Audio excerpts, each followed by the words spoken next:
Bismillahirrahmanirrahim. Assalamualaikum warahmatullahi wabarakatuh. Selamat datang di Z-Pod, podcast obrolan dakwah. Baik, podcast ini hadir sebagai sarana edukasi dan juga menghadirkan kisah-kisah inspiratif dari para mustahik dan juga para generasi muda khususnya yang ada di Kabupaten Sumedang. Nah, baik, untuk saat ini Saya Melanie Anissa sebagai host pada podcast kita kali ini mendatangkan narasumber yang sangat luar biasa dan tentunya beliau adalah seorang aktivis asal Sumedang yang merupakan tergabung pada Forum Duta Genre Jawa Barat dan juga HIPMI Kabupaten Sumedang. Beliau memiliki banyak prestasi dan juga sering sekali melakukan kegiatan-kegiatan kebaikan. Nah, saat ini beliau sedang menjadi host dan juga sudah melintang di layar kaca salah satu TV stasiun swasta, yaitu Jejak Anak Negeri di Trans 7. Nah, saat ini beliau sudah bergabung bersama saya di pinggir. Assalamualaikum Kang Farhan. Waalaikumsalam warahmatullahi wabarakatuh. Sehat kan? Kumaha damang? Alhamdulillah. Damang. Oke, sekarang kegiatannya apa nih Kang Farhan nih? Oke, alhamdulillah saya saat ini kenalan dulu mungkin ya. Boleh, silakan. Kenalkan, nama saya Farhan Yusuf. Saya lahir asli Sumedang 30 September 2004. Saya genap hari ini berumur 19 tahun. Masih 19 tahun. Alhamdulillah, kesibukan hari ini dan kedepannya mungkin saya masih jadi mahasiswa di Universitas Widya Tama jurusan Manajemen Bisnis. Selain itu juga alhamdulillah saya juga mengikuti beberapa kegiatan dan juga aktivitas saya sebagai aktivis anak dan pemuda, karena tadi tergabung dikenalkan dengan Forum Genre Jawa Barat atau Forum Generasi Berencana Jawa Barat, yang isinya itu para remaja yang ingin merencanakan masa depannya kayak gitu. Genre itu di bawah naungan BKKBN ya Kang? Betul, jadi kalau genre itu naungan dari pemerintahnya sendiri, institusi lembaganya itu dari BKKBN, Badan Kependudukan dan Keluarga Berencana. Oke. Gitu. Nah ini para sahabat Z-Pod, ini menjadi salah satu bukti bahwa generasi Sumedang bisa berkontribusi dan berpartisipasi aktif dalam tiap gerakan-gerakan positif gitu. Semoga ini bisa menginspirasi nanti melalui cerita-cerita beliau yang tentunya sangat menginspirasi. Baik, Kang Farhan bisa ceritakan tidak perjalanan Kang Farhan ini dalam memulai dan juga mengembangkan karir di dunia maya, khususnya organisasi muda mungkinnya tadi, dan juga beberapa forum-forum yang sudah Kang Farhan ini ikuti. Ya, oke.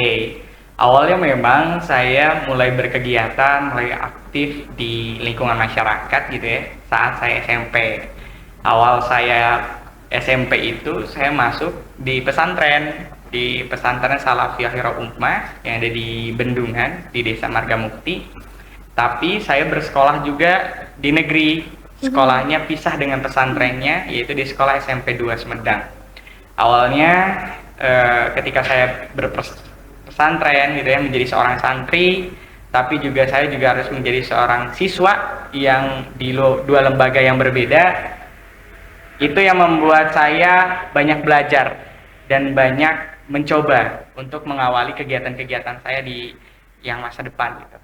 Alhamdulillah dari situlah saya mulai aktif. Dari umur saya berarti 14 tahun.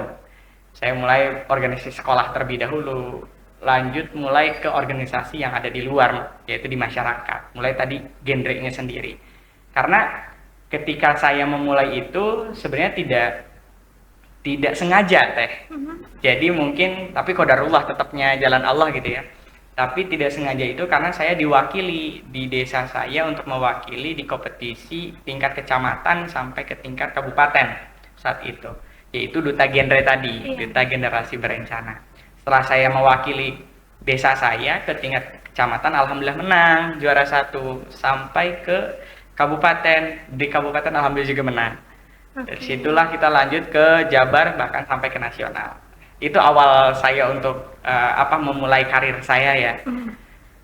Setelah itu saya juga mencoba kegiatan yang lain dan kompetisi lain. Karena saya yakin di setiap orang tuh ada powernya masing-masing. Ada kemampuannya masing-masing yang tidak bisa dipukul rata semuanya. Ketika saya sudah mengetahui kemampuan saya tidak berhenti di satu kompetisi saja. walaupun tingkatnya udah nasional gitu. Tapi saya coba untuk kompetisi lain lagi gitu, yang menurut saya juga bisa untuk menaklukinya gitu, saya bisa mengejarnya gitu. Ke kompetisi lain saya juga coba karena saat itu saya masih siswa, saya juga coba duta siswa, inspirasi buat siswa-siswa lainnya.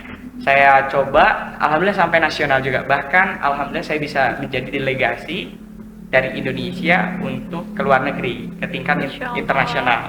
Saat itu saya ke Malaysia 1 bulan lamanya menjadi delegasi Indonesia untuk workshop internasional. Iya, gitu. luar biasa, sangat menginspirasi sekali ya para sahabat. Kita juga bisa menyaksikan bahwa reminder sebetulnya dalam pribadi kita tuh terdapat banyak kecerdasan yang bisa kita gali untuk menjadi sebuah potensi dan juga bakat tentunya. Jadi jangan putus asa, jangan merasa diri kita tuh paling apa ya Kang, yang nggak ada apa-apanya gitu ya. Betul. Karena selagi kita mau dan berusaha, kita bisa memaksimalkan potensi itu dengan sebaik-baiknya teman-teman gitu. Oke, Kang Farhan nih sebagai seorang aktivis yang aktif di HIPMI, kemudian di Forum Genre Jawa Barat gitu. Apa sih yang menjadi visi misi Kang Farhan dalam berkontribusi untuk masyarakat Sumedang dan khususnya Indonesia gitu? Oke. Kalau visi misi saya sih simple teh. Bagaimana saya bisa hadir itu dimanapun dan kapanpun itu bisa bermanfaat untuk orang lain. Jadi ketika saya mencoba kompetisi itu, saya juga milih-milih sebenarnya mana yang mungkin nilai kebermanfaatannya bisa lebih banyak gitu dirasakan, bukan hanya untuk saya tapi untuk orang-orang di sekitar saya gitu. Kenapa saya tadi ikuti duta-dutanya gitu, duta anak, duta genre, duta siswa, duta yang lainnya gitu ya. Karena saya yakin lewat duta ini, kan duta itu role model ya. Iya. Satu model, satu contoh untuk yang lainnya.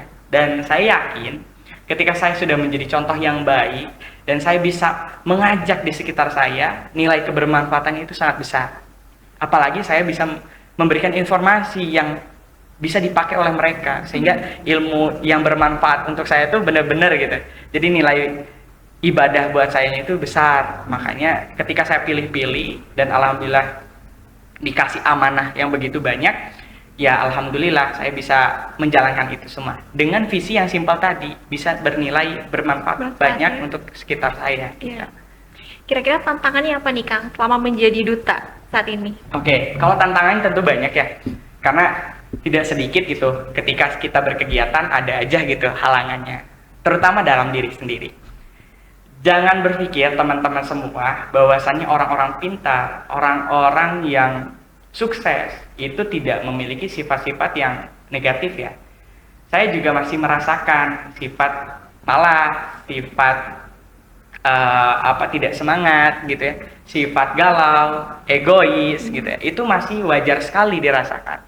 Dan itu sebenarnya tantangan besar. Karena menurut saya yang paling menjadi tantangan itu bukan orang lain terhadap kita, tapi malah diri kita sendiri yang membatasi itu semua.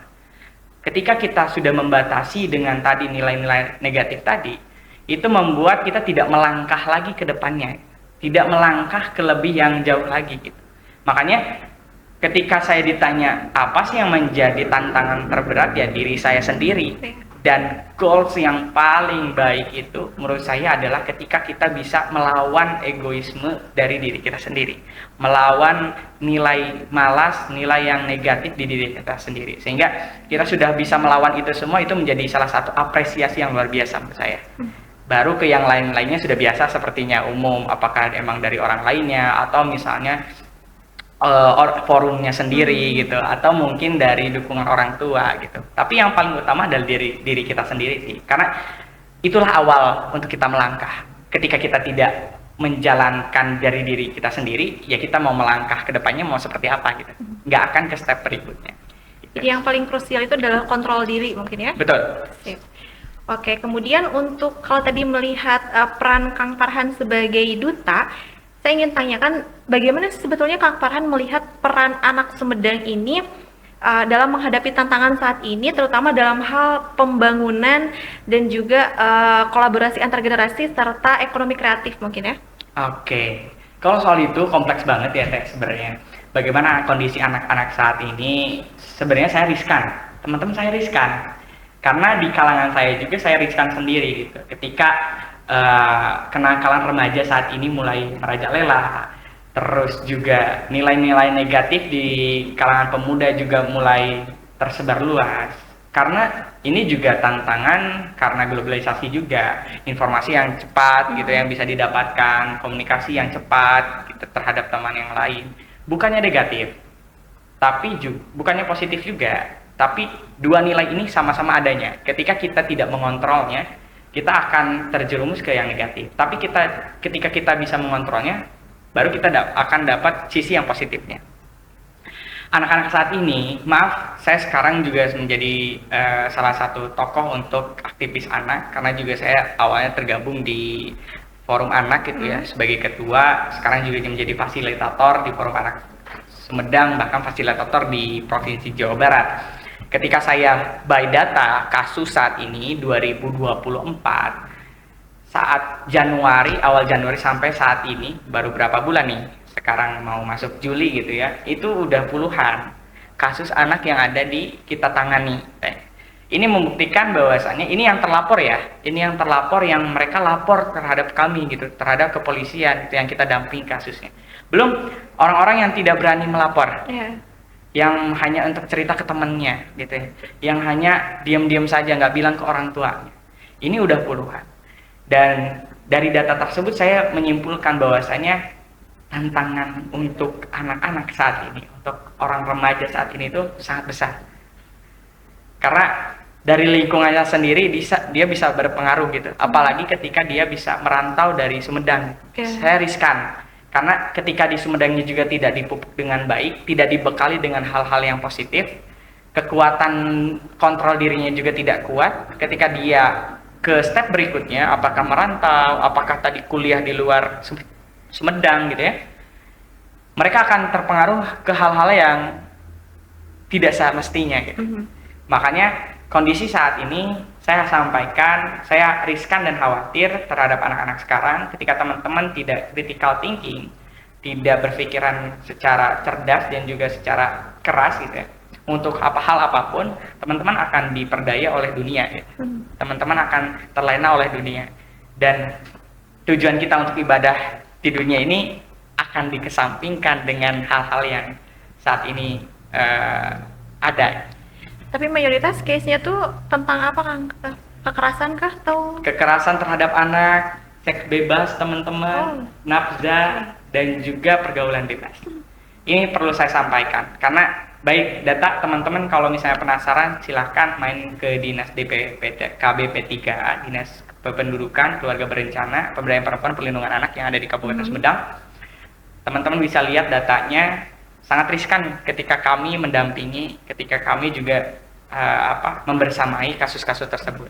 Jadi jangan sampai kasus yang ada ini bertambah lagi. Dan jangan sampai teman-teman yang di rumah ini juga merasakan hal apa yang dirasakan oleh korban-korban yang sudah terlapor di kami. Gitu.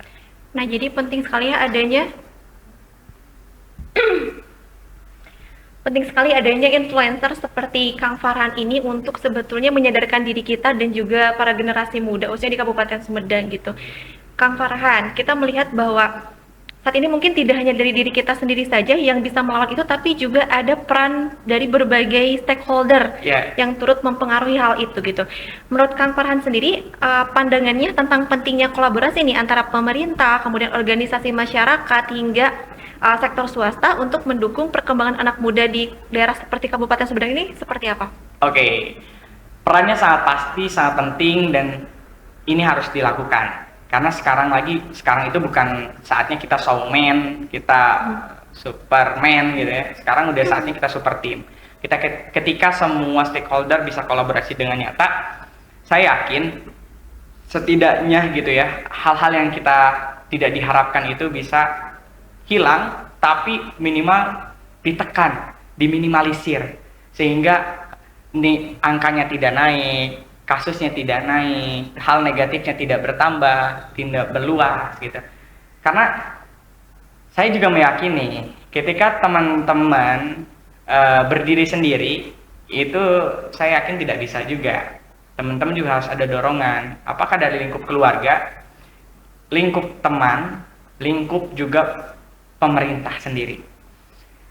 Tapi yang saya akan tekankan, ketika kita sudah dengan diri sendiri, saya juga punya pesan terhadap keluarga, orang tua yang memiliki buah hati, yang memiliki anak. Saya titip, saat ini itu ayah bunda mungkin yang di rumah ini sudah merasakan hawa-hawa negatif gitu dari lingkungan sekitar. Ini menjadi salah satu hal penting untuk ayah bunda mulai berkomunikasi yang sangat baik untuk kepada anak. Ketika ayah bunda di rumah sudah mulai berkomunikasi dengan baik, saya harap dengan komunikasi itu rasa simpati, rasa sayang, rasa menyayangi anak terhadap orang tua itu semakin kuat, sehingga rasa segan, rasa menghormati seorang anak terhadap orang tua juga lebih kuat ya. Karena dengan itulah anak itu bisa berpikir sekali, dua kali, tiga kali, bahkan berkali-kali ketika ingin melakukan hal yang negatif di luar hal yang positif gitu. Contohnya misalnya ketika kita di luar diajak sama teman untuk merokok gitu ya, itu hal negatif kan. Kita ingat lagi orang tua, oh enggak deh, orang tua juga bilang jangan, ini masih kecil atau gimana gitu. Ataupun hal-hal yang negatif yang lainnya sampai ke narkoba atau ke pergaulan bebas. Saya yakin ketika fungsi pembelajaran di keluarga itu sudah baik, mudah-mudahan ketika anak itu beraktivitas di lingkungan masyarakat, mereka bisa lebih was-was dan lebih waspada gitu. Apa yang mereka lakukan, mereka akan berpikir beberapa kali, sehingga apa yang memang dia jalani itu bisa berdampak buat dia itu positif, bukan yang negatif gitu. Ya, jadi intervensi orang tua itu sangat penting ya. Sangat penting Untuk menentukan karakteristik anak, kemudian perkembangan dan pertumbuhan anak juga. Oke, Kang Farhan, kita akan sedikit membawa Kang Farhan ke hal-hal diskusi tentang zakat dan juga gerakan kebaikan mungkin ya. Kang Farhan sendiri gimana sih mendefinisikan sebuah zakat ini, dan bagaimana Kang Farhan melihat peran zakat dalam memperkuat kebersamaan dan juga solidaritas sosial khususnya di Sumedang? Oke, menurut saya ini zakat penting sekali Teh, karena sebenarnya sudah dasar sekali. Kita agama Islam diajarkan rukun Islam ada 5. Salah satunya adalah zakat yang ketiga. Dan rukun Islam ini ya seharusnya kita lakukan gitu, kita jalankan, kecuali mungkin naik haji ketika mereka mampu. Tapi menurut saya untuk berzakat tidak harus orang yang mungkin dalam kuntik mampu yang besar gitu ya Teh. Karena zakat ini ketika nilainya sudah dipatokkan gitu 2,5%, menurut saya ini sangat sesuai dengan penghasilan dari seseorang gitu. Apalagi ketika zakat-zakat yang wajib gitu, kayak zakat fitrah gitu kan. Kalau menurut saya ini hal yang benar-benar harus kita perhatikan mulai saat ini, karena saya yakin ketika saya memberi terhadap orang lain, saya juga diberikan keberkahan yang lain Teh. Itu pun saya rasakan bukan karena zakat saya zakat uang, tapi zakat ilmu yang saya punya, zakat pengalaman saya, zakat diri saya untuk mewakafkan diri saya terhadap masyarakat gitu. Itu juga saya rasakan, saya dapat banyak juga ketika saya memberi kepada orang lain. Begitupun menurut saya secara material, ketika kita janji Allah juga sudah nyata gitu kan, kita memberi akan diberikan berkali lipat gitu dari Allah Subhanahu Wa Taala. Dan ini udah nggak ada bantahan sih ketika kita bahas zakat, kita bukan hal yang biasa gitu, tapi menurut saya udah hal wajib gitu. Dan tapi yang perlu diperhatikan sekarang adalah zakat yang mungkin nggak wajib, apakah zakat mal gitu ya, zakat yang profesi, gitu betul ya? Profesi gitu. Ini perlu diperhatikan karena ingat itu ada hak orang lain gitu Teh. Dan berdampak sekali terhadap orang banyak ketika kita berzakat. Apalagi mungkin zakat mal gitu ya. Zakat yang memang dikumpulkan dari kekayaan kita gitu ya, yang akan disebarluaskan terhadap masyarakat yang membutuhkan. Ingat teman-teman semua di rumah, tidak semua orang itu seberuntung kita. Tapi setidaknya beruntungnya kita ini bisa kita bagikan kepada mereka yang belum beruntung seperti kita.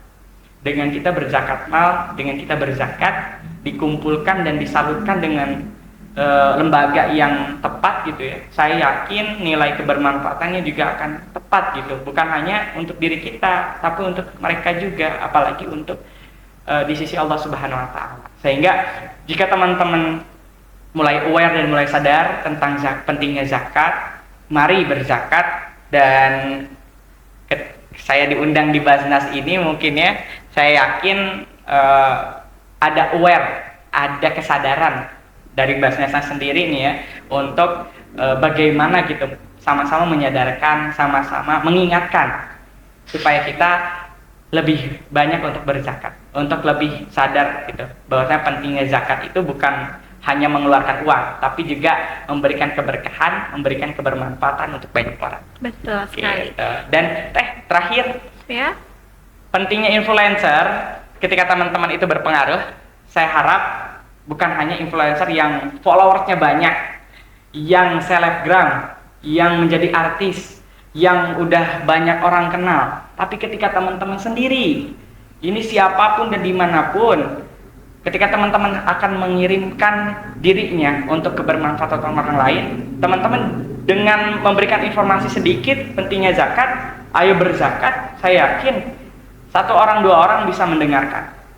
Dan bisa, saya yakin mudah-mudahan bisa juga menyalurkan, sehingga tidak perlu influencer yang banyak followersnya menunggu harus banyak dikenal, tapi dengan kita sadar itu penting dan kita ngajak teman, itu juga sangat penting. The power of bukan selebgram tapi the power of individual. Ketika semuanya sudah bergerak, semuanya sudah mulai aware soal itu, saya yakin informasinya akan lebih luas diinformasikan dan akan lebih merata.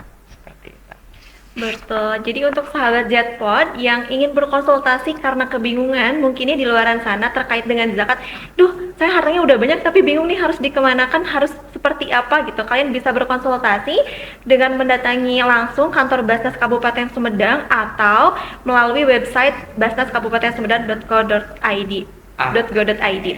Oke, Kang Farhan, kira-kira kalau tadi kita berbicara tentang Kang Farhan yang aware terhadap zakat, boleh Kang silakan sambil santai-santai, boleh.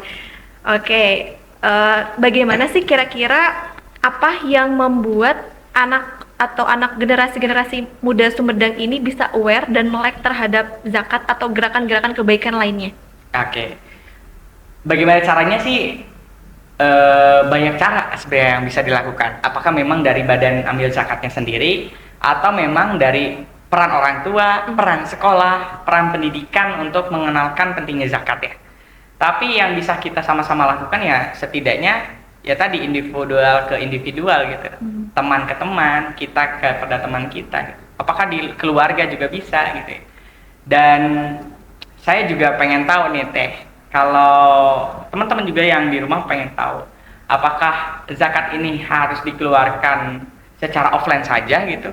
Apakah memang harus datang ke lokasi saja mengirimkan zakatnya atau bisa secara online gitu? Kalau saat ini kita sudah, Basnas Kabupaten Sumedang sudah punya inovasi tersendiri untuk membayar zakat dan juga banyak platform-platform lainnya yang bisa diakses untuk membayar zakat, infak dan juga sedekah, Kang. Nah sekarang Kang Farhan tipe-tipe yang mana nih yang nunggu? Kalau dulu kan bisa di kampung-kampung kita nunggu kupon dulu nih dibagikan nih, nunggu kupon gitu kan ya, atau mungkin Kang Farhan sekarang sudah lebih transformasi ke digital, jadi bayar zakat via ini saja, via digital saja. Oke, kalau saya kebetulan karena saya milenial ya, jadi saya melakukan dua-duanya. Ketika saya bisa offline ya saya offline. Tapi ketika saya tidak bisa, tentu saya juga memilih jalan yang mungkin lebih bisa saya lakukan ya, secara online gitu. Makanya kalau ditanya Farhan ke tipikal mana, dua-duanya sebenarnya. Tapi kenapa tadi saya tanyakan hal tersebut karena saya yakin teman-teman juga butuh informasi itu. Dan itu menjadi cara supaya teman-teman di rumah, bahkan milenial dan zilenial untuk aware terhadap zakat. Ketika dia diberikan kemudahan untuk berzakat, saya yakin setidaknya nggak ada halangan lain selain nggak punya uang ya untuk memberikan zakat tersebut. Gitu. Ada nggak sih cerita inspiratif dari Kang Farhan selama membayar zakat gitu, atau sedekah atau infak lainnya yang bisa dibagikan ke teman-teman di luaran sana kira-kira? Oke. Kisah mungkin secara langsung enggak ya. Secara mungkin saya berzakat terus saya langsung mendapatkan kisah seperti apa Iya. gitu ya. Enggak sih. Tapi Yang dirasain aja deh setelah tapi saya pernah melihat senyuman-senyuman indah dari keluarga-keluarga yang membutuhkan, yang mereka mendapatkan bantuan dari zakat yang dikeluarkan atau dari infak yang dikeluarkan oleh orang lain yang sebenarnya nggak dikenal, tapi tiba-tiba orang membutuhkan ini bisa menerimanya gitu. Saya pernah melihat secara langsung gitu, karena saya juga pernah menyalurkannya juga sama. Dan sungguh teman-teman, di ketika itu saya mulai terharu, mulai kayak aduh, ini hal yang sepele loh gitu, hal yang mungkin makan itu menjadi pokok gitu, menjadi wajib gitu untuk makan tiap hari gitu. Tapi orang masih ada yang susah gitu. Tapi ketika kita hadir untuk membantu mereka dengan senyum ikhlasnya, senyum yang emang mereka merasa bahagia gitu ya. Saya terharu di situ, dan itu menampar diri saya juga bahwasanya oh, ini padahal dikasih hanya beras gitu. Atau ini hanya dikasih mungkin untuk seberapa orang gitu ya, oh ini kasih beras cuma 5 kilo, bahkan yang menerima bantuan juga terkadang gitu kan masih merasa kurang gitu. Tapi untuk beberapa orang yang benar-benar membutuhkan, itu menjadi salah satu kebahagiaan sendiri, karena dengan dia menerima itu dia bisa makan di hari itu gitu. Itu sih yang membuat saya tertampar bahwa pentingnya zakat itu, dan pentingnya menyalurkan zakat itu sangat harus kita mulai aware gitu. Itu sih. Dan juga saya juga pernah menerima bukan zakat ya, saya langsung memberikan gitu, apakah di jalan gitu saya ngajak makan orang, saya ngobrol, karena saya tipikal orang yang nggak mau makan sendiri biasanya ya, jadi harus ditemenin itu semenin gitu. Dan saya nggak milih-milih orang gitu. Ketika saya melihat juga ada yang mau diajak makan, dan saya juga dapat kisah-kisah inspiratif dari mereka juga sih, perjuangan mereka untuk menyalurkan anaknya, perjuangan mereka untuk cari makan, cari nafkah gitu ya. Dari cerita-cerita mereka juga ini menjadi hal yang seharusnya menyadarkan diri kita semua gitu, pentingnya zakat, pentingnya menyalurkan zakat gitu, dan pentingnya teman-teman untuk memulai itu semua gitu sih. Luar biasa ya, sangat menginspirasi sekali ceritanya, cerita yang sudah dialami oleh Kang Farhan, dan juga melalui hal-hal yang sudah Kang Farhan lakukan khususnya untuk masyarakat gitu. Kalau boleh tahu tadi ceritanya Kang Farhan bisa mengajak kemudian sedikit membagi itu di Kabupaten Sumedang apa di daerah lain? Alhamdulillah udah pernah di Kabupaten Sumedang, pernah di daerah lain, kota kabupaten lain juga. Alhamdulillah juga pernah di provinsi lain. Dan itu bisa saya lakukan karena saya juga aware ya, tentu aware, dan juga bisa berkesempatan juga gitu bersama mereka itu jadi salah satu kebahagiaan saya juga. Dan saya juga pernah bersama Basnas juga nih, Basnas Sumedang, saya juga pernah merasakan, sehingga ya saya tahu rasanya bagaimana penerima itu senyumnya seperti apa gitu ya. Dan juga saya juga apresiasi banget buat para penyalur zakat yang mungkin saya tahu yang menerima ini bukan rumah-rumah yang gampang dicapai gitu ya, yang mudah aksesnya gitu ya, tapi juga mudah-mudah yang aksesnya yang sulit gitu, yang jauh, kita harus ngerjam panasnya gitu ya, jalan rusaknya seperti itu. Dan saya apresiasi itu semua. Mudah-mudahan amal teman-teman yang menyalurkan zakat gitu ya, apalagi Badan Amil Zakat ini benar-benar sama Allah Subhanahu wa taala dibalikkan gitu, dengan amalan yang lebih besar, dengan tabungan yang lebih besar untuk di akhiratnya nanti. Mudah-mudahan saya doakan juga para penyalur ini juga diberikan kesehatan terus, sehingga bisa semangat terus nih memberikan penyaluran zakatnya, penyaluran kebaikannya kepada orang-orang yang tepat yang membutuhkan. Betul, jadi insya Allah dengan memberikan zakat, infak, dan sodakoh para penonton di luar sana kepada Kabupaten Basnas, Kabupaten Sumedang, itu insya Allah kita amanah ya Kang ya, tentunya dengan beberapa prinsip yang sudah Basnas terapkan gitu. Dan selain itu Kang, nih perlu diketahui juga sama penonton di luar sana bahwa Basnas Kabupaten Sumedang ini sudah memiliki program yang terintegrasi dengan sekolah-sekolah khususnya di Kabupaten Sumedang. Jadi Basnas sudah memiliki berbagai macam kegiatan di sana, baik penyaluran infak, zakat ataupun sodako, dan juga akan dikembalikan lagi kepada sekolahnya ketika ada orang-orang yang membutuhkan. Seperti Masya misalnya Allah. ada siswa yang kekurangan atau kurang mampu seperti itu, Basnas bisa bantu. Dan juga bantuan pendidikan seperti beasiswa dan lain sebagainya hingga pembangunan sekolah seperti yang terdampak. Masya Nah, Allah. sebelum kita akhiri, mungkin ada pesan atau inspirasi khusus yang ingin disampaikan oleh Kang Farhan untuk anak muda ataupun pendengar podcast kita kali ini?